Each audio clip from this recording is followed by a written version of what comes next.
ভয়াবহ বন্যায় ৯ মাসের অন্তঃসত্ত্বা মা প্রাণ বাঁচাতে গিয়ে গাছে উঠেছেন। একটি দাবি ঘিরেই সামাজিক যোগাযোগ মাধ্যমে ছড়িয়ে পড়েছে অসংখ্য ভিডিও, রিলস আর আবেগঘন পোস্ট। ভিডিওর ক্যাপশনে লেখা হচ্ছে, চট্টগ্রামের ভয়াবহ বন্যায় পানির তোরে জীবন বাঁচাতে ৯ মাসের গর্ভবতী এক মা গাছে উঠে আশ্রয় নিয়েছেন। কেউ বলছেন মৃত্যুর সঙ্গে লড়াই করা এক মায়ের শেষ চেষ্টা, আবার কেউ লিখেছেন এই দৃশ্য দেখে চোখের পানি ধরে রাখা অসম্ভব। লাখ লাখ মানুষ ভিডিওটি দেখে আবেগ আপ্লুত হচ্ছেন, কিন্তু সত্যটা সম্পূর্ণই ভিন্ন।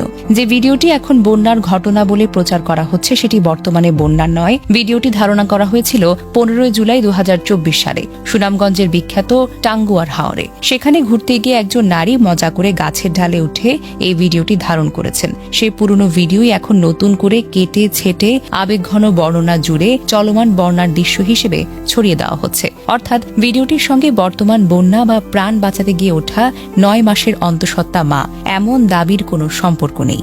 ভিডিওতে থাকা নারীটি মূলত আনন্দের ছলে ছবি তোলার উদ্দেশ্যে পানির মধ্যে থাকা একটি গাছের ডালে হেলান দিয়ে পোজ দিচ্ছিলেন। শুধু তাই নয়, ভিডিওতে তাকে ক্যামেরার পেছনে ব্যক্তিকে উদ্দেশ্য করে নিজের একটি সুন্দর ছবি তোলার উদ্দেশ্যের জন্য বলতে শোনা গেছে। তবে এই বিভ্রান্তিকর প্রচারণা এতটাই ছড়িয়ে পড়েছে যে অনেকে এটিকে সত্য বলে বিশ্বাস করছেন। এতে শুধু মানুষ প্রতারিতই হচ্ছেন না, প্রকৃত বন্যা দুর্গতদের বাস্তব দুর্ভোগও আড়ালে চলে যাচ্ছে। কারণ মানুষ যখন ভুয়া বা বিভ্রান্তিকর ভিডিও নিয়ে ব্যস্ত হয়ে পড়ে, তখন বাস্তব ক্ষতিগ্রস্তদের সাহায্য বা সঠিক তথ্য গুরুত্ব হারিয়ে ফেলে। এ নিয়ে ভিডিওটির সঙ্গে সংশ্লিষ্ট ব্যক্তি জয়নাল আঞ্জানা সামাজিক যোগাযোগ মাধ্যমে ক্ষোভ প্রকাশ করে লিখেছেন, ৮,০০০ টাকা খরচ করে টাঙ্গুয়ার হাওরে গেছিলাম ভাই, তোরা আমার ইজ্জতটা রাখলি না। তোরা যেমনে শান্তি পাস তেমনি কমেন্ট কর, তবে নিজস্ব ক্রিয়েটিভিটি নিয়ে কাজ কর ভাই, অন্যের সম্মান নিয়ে টানাটানি করিস না। তার এই বক্তব্য থেকে স্পষ্ট হয় ভিডিওটি কোনো বন্যার উদ্ধার চিত্র নয়, বরং ব্যক্তিগত ভ্রমণের একটি মুহূর্ত, যা সম্পূর্ণ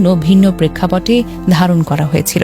এটি কোনো বিচ্ছিন্ন ঘটনা নয়। সাম্প্রতিক বছরগুলোতে দেখা যায় বড় কোনো দুর্ঘটনা, বন্যা, ঘূর্ণিঝড় কিংবা যুদ্ধ শুরু হলেই পুরনো কোনো ছবি, ভিডিও নতুন ঘটনার সঙ্গে জুড়ে দিয়ে ব্যাপকভাবে ছড়িয়ে দেওয়া হয়। অনেক কন্টেন্ট নির্মাতা মানুষের আবেগকে পুঁজি করে দ্রুত ভিউ, ফলোয়ার ও আয় বাড়ানোর চেষ্টা করেন। একটি পুরনো ভিডিওতে নতুন ক্যাপশন বসিয়ে দিলেই সেটি সত্য হয়ে যায় না।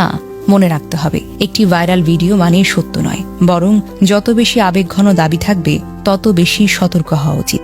কোনো ছবি বা ভিডিও দেখে শেয়ার না করে সেটির উৎস, ধারণের সময়, প্রকৃত প্রেক্ষাপট এগুলো যাচাই করাটা জরুরি। কারণ মিথ্যা তথ্য শুধু বিভ্রান্তি ছড়ায় না, এটি প্রকৃত দুর্যোগ, প্রকৃত কান্না এবং প্রকৃত মানুষের কষ্টকেও আড়াল করে দেয়। তাই আবেগ নয়, সত্যকে ছড়িয়ে দিন। সত্যিকারের ক্ষতিগ্রস্ত মানুষদের পাশে দাঁড়ান, কিন্তু ভুয়া গল্পের অংশীদার হবেন না। যারা সত্যি বন্যার পানিতে আটকা পড়ে জীবন মৃত্যুর লড়াই করছেন, তাদের বাস্তব চিত্রের পরিবর্তে যদি পুরনো ভিডিও ছড়িয়ে পড়ে, তাহলে ভুল তথ্যই শেষ পর্যন্ত মানুষের বিশ্বাসের জায়গা দখল করে নেয়।